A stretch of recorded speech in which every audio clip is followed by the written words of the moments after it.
All right, welcome back everyone to the Growth Lounge.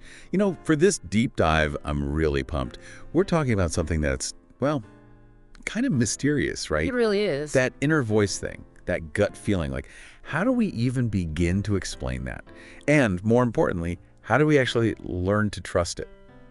Luckily, we've got this amazing text here that breaks it all down. Super fascinating. I mean, I've got to tell you, there have been times when I've totally ignored my gut and ended up, well, let's just say things could have gone better. Oh, I hear ya. We've all been there. But the thing is, there's actually a lot more to this inner voice than we might think. It's not just some woo mystical thing.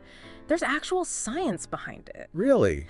So, like, what's going on in our brains when we get that I just know it feeling? Well, first off, we gotta clarify what we even mean by inner voice, because it's not like we're literally hearing voices, right? Yeah, no. At least I hope not. Right. This text calls it a felt sense, which I think is a perfect way to describe it. It's not always logical, It's not something you can necessarily explain with words. It's more like an intuition, a deep knowing that goes beyond just thinking things through. Have you ever just had this strong gut feeling about something, like you just knew it was right or wrong, even if you couldn't say why? Oh, absolutely. Like a million times. Sometimes when I'm writing an email, I'll get this sudden urge to reread it one more time, and bam, I find a huge mistake that I totally missed before. Exactly. That's your intuition at work, picking up on subtle cues that your conscious mind might overlook. And get this, some research shows that our gut actually sends signals to our brain, influencing our decisions in ways we don't fully grasp. It's wild. Wow, that's incredible. Okay, so if our intuition is so powerful, why do we so often doubt it? Why not just go with our gut all the time? That's a great question. And I think it goes back to how we're often conditioned to prioritize logic and reason over our feelings. I need a rational explanation for everything. But this text really emphasizes that listening to our inner voice goes way beyond just making good decisions. It's deeply tied to living a more authentic life, making choices that are aligned with who we truly are at our core. I can see that. It's like when I ignore my gut, I often end up feeling out of whack, like I'm betraying myself somehow. Yeah, exactly. So how do we actually strengthen that connection with our intuition? How do we learn to actually listen to it? That's the million-dollar question. Because sometimes my inner voice feels like a tiny whisper compared to all the noise of the world. Absolutely. It's easy to get drowned out. Yeah. This source really emphasizes mindfulness as a key practice. And I'm not just talking about meditation, but bringing that mindful awareness to everything we do. Noticing our thoughts, our feelings, our body sensations without judging them. So if I'm feeling anxious about a decision, instead of just trying to ignore it, I should actually pay attention to what my body's telling me. Exactly. The text even quotes David White, the poet. He says, "The body is the threshold of knowing." Isn't that beautiful? Oh, I love that.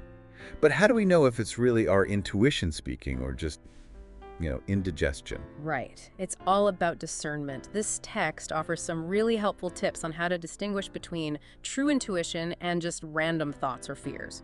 For example, true intuition often comes with a sense of calm clarity, even if the message itself is challenging. It feels right, aligned with your values. It's not that frantic, panicked voice of fear or self-doubt. Okay, that makes a lot of sense. So we're strengthening our intuition, learning to recognize its signals. But what about the trust part? How do we get to a point where we actually believe in our own inner wisdom? You hit the nail on the head. The text really emphasizes that trust is something we build over time. Like any relationship, it takes practice. Start small.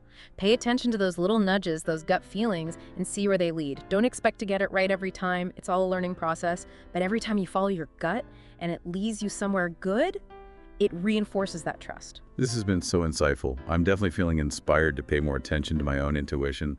It's incredible to think that we all have this amazing source of wisdom within us, just waiting to be tapped. It really is. And remember, it's not about becoming some kind of perfect intuitive being. It's about being open to those inner whispers, those felt senses, and learning to integrate them with our logical minds. It's about deepening that trust in ourselves. Beautifully said.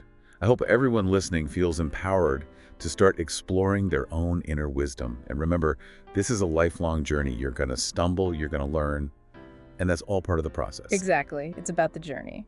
And hey, if you're enjoying this deep dive and want to keep the conversation going, be sure to check us out on Instagram and YouTube at The Uplift Space.